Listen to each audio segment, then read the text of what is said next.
Ramadan, oh Ramadan, month of mercy, Allah. Welcome Ramadan, Ramadan, Ramadan, Ramadan. Assalamu alaikum wa rahmatullahi ta'ala wa barakatuh. Brothers and sisters, welcome to my channel, Word Bahija. Welcome to Ramadan. Ramadan Mubarak. Last time we talked about the dua of breaking our fast. Today, episode number 2, we are going to talk about 6 Muslims that they have excuse not to fast. So, who is these 6 people that they have excuse not to fast?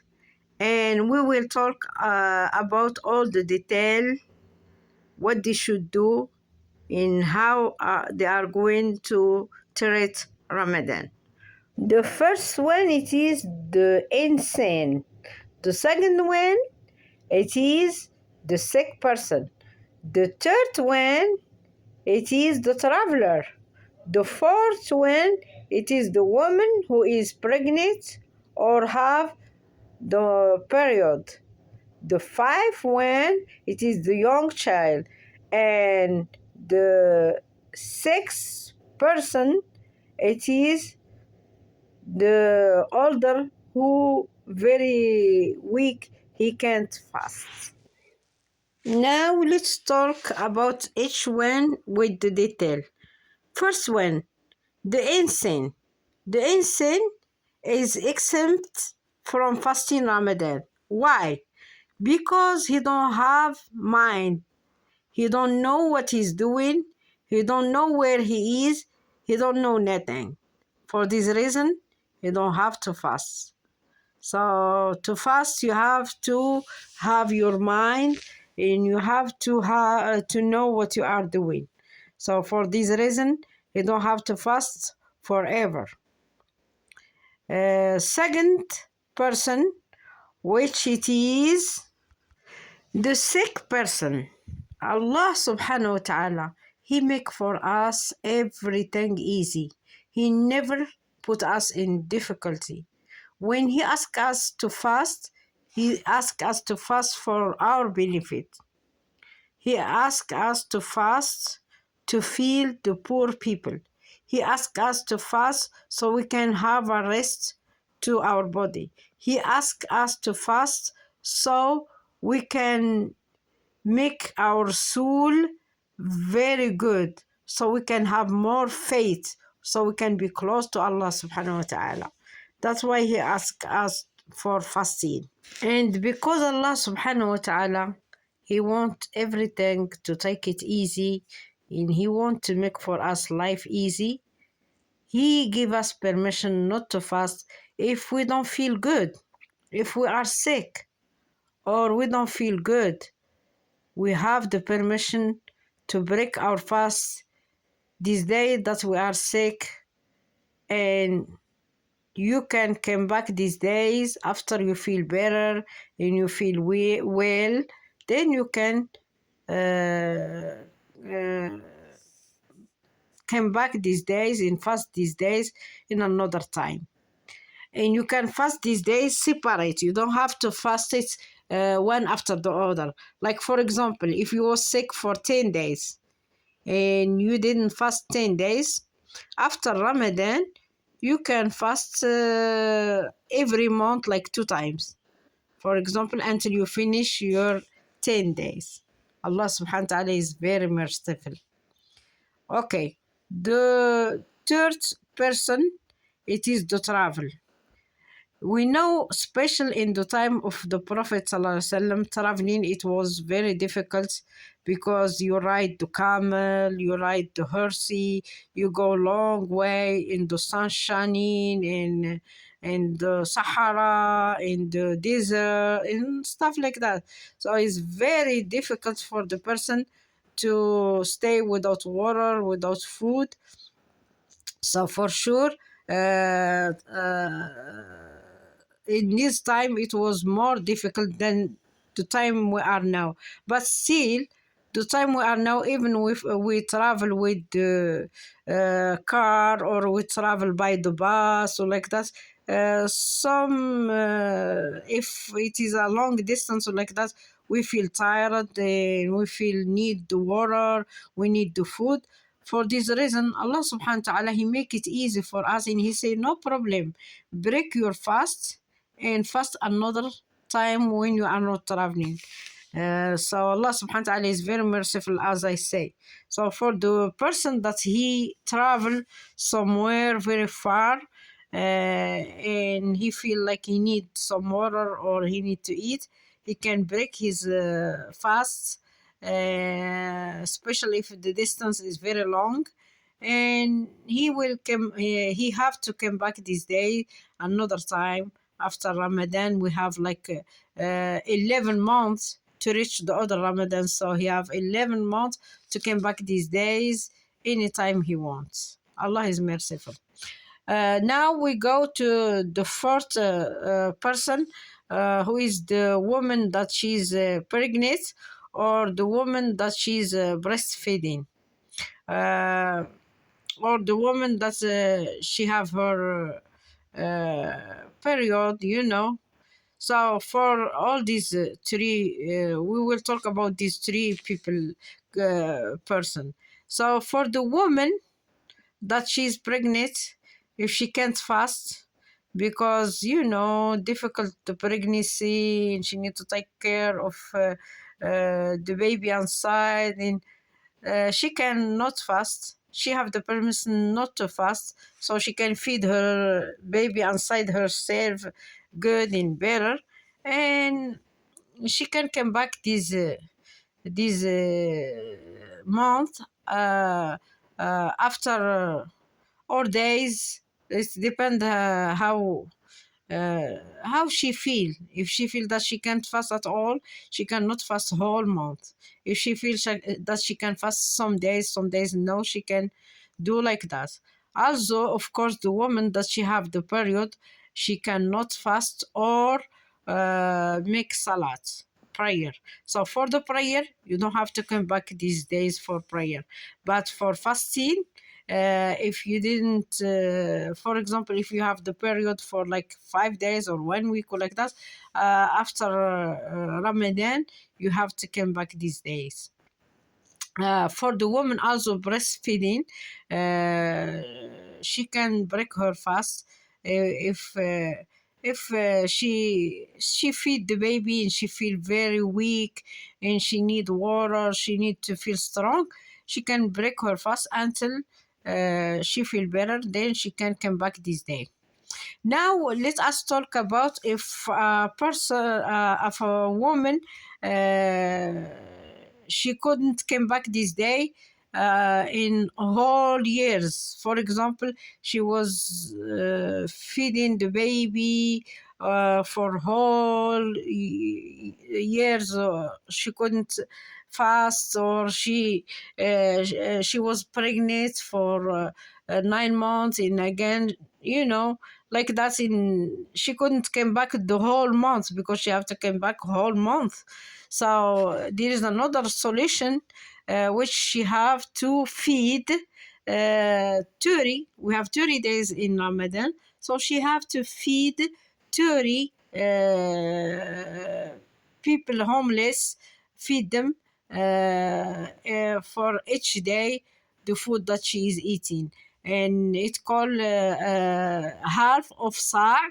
Half of sa' in Islam, it means like 3.5 pounds of something. So she have to feed 3.5 of pounds of food or like that to somebody for 30 days. It means every day she is feeding like she is fasting every day.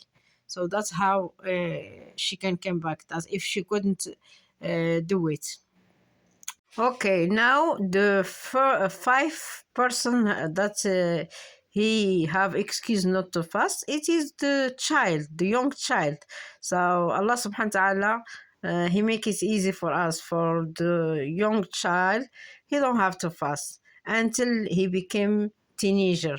I mean, he starts become like 13, 14, 15. That's where he starts fasting, because Allah, He want the good for humanity, and He don't put the child in any difficulty like that. The sixth person, of course, it is the older, that he is very weak. The one who is too old, he cannot fast. He don't have the strength to fast, so he don't have to fast, and he can just give charity for the people like homeless, or the beggar, or like that. Just for like I say before, it is it's 30 days a month, so each day he have to give the charity.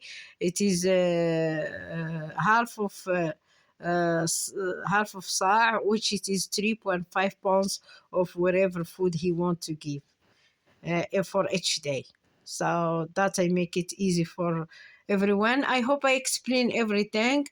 Sorry if my pronunciation a little bit not very good. Sorry about that, but I hope you understand wherever I explain. Like I say, for example, if you are sick, and sorry, if you are sick and you cannot make it Ramadan, and you cannot make it the next years or like that, you just give charity. You don't have to fast. You give it, like for example, diabetic, they cannot fast.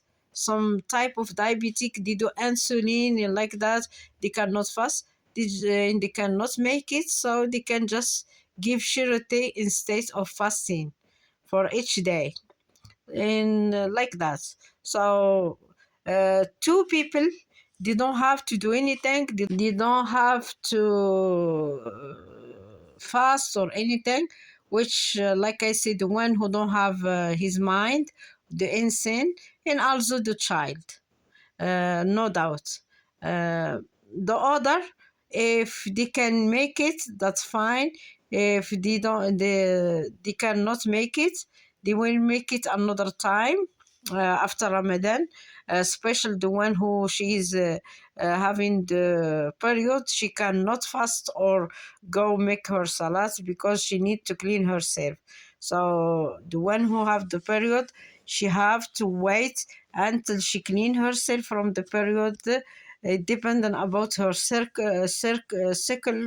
cycle, maybe 6 days, maybe seven, maybe 1 week, 8 days. It depends about the period when it stop. Then she make ghusl, and then after that she can start fasting. And after Ramadan, she have to make these days. And as I say, she can make it separate, no problem. Not she have to do it when after the every day. No, she can make it separate. Since I'm talking about that, I just want to make a quick explanation about how to make ghusl. So ghusl, it is ablution, but not the small one. It is the big one. I know that a lot of they don't know about that, and they don't know exact how to do it. And this ghusl, you do it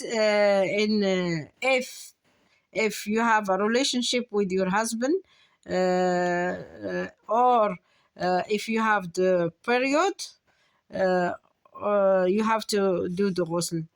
So the ghusl, it is you make the small ablution, the small wudu, which it is you clean your private parts with your left hand. Then you clean your hand good 3 times. Then your mouth, your nose, your face 3 times. Your right hand 3 times until elbow. Your left hand 3 times until elbow. Then your hair from the front of the head, you just make water like that, and you come back to the front of again from the back. That's your hair. Then after that you go to your hair. You can make it just one time, the right and the left in the same time. Then you go to your feet. you clean it the right one, then the left one. That the small wudu. Then after that you go to your hair. You take the right one and you clean it 3 times by scratching your hair good like that, so the water can be everywhere. And then you go to the left side. You clean it again for your hair 3 times by scratching good and like that your hair. And then you clean your whole right body from your neck enter your feet. Don't touch your private parts because you already cleaned it. Don't touch it. You just go through from your neck to your feet, and you and touch your stomach, everything to be everything be clean. Also your back. From the right side the first, then the left side the first, then the left side the second. So that's what is the ghusl. That's how you make it. And then of course after you make this ghusl you say ashhadu an la ilaha illallah wa ashhadu anna muhammadan rasulullah. I be witness there is no one worthy to be worshipped except Allah, in that Muhammad Rasulullah. So I just give this quick explanation about ablution, the big one, because I know a lot of they don't know about the big one. They may know the small, but they don't pay attention to the big, who is very important to start your salat again after the period, or if you have a relationship with your husband in the night. So that's you have to do this ablution before you start fasting and you start making your salads. So I hope inshallah this video be very beneficial for a lot of sisters and brothers. I hope that I explain everything. If you have any question, you can make it in in the commenter, and I can get back with you guys. Please, any advice or like that, I would like to have it. Thank you if you take your time and send for me some advice or like that to make better videos. إن جزاكم الله خير، والسلام عليكم ورحمة الله تعالى وبركاته، وصلى الله على سيدنا محمد وعلى آله وصحبه وسلم تسليما كثيرا إلى يوم الدين. Peace upon Muhammad. السلام عليكم.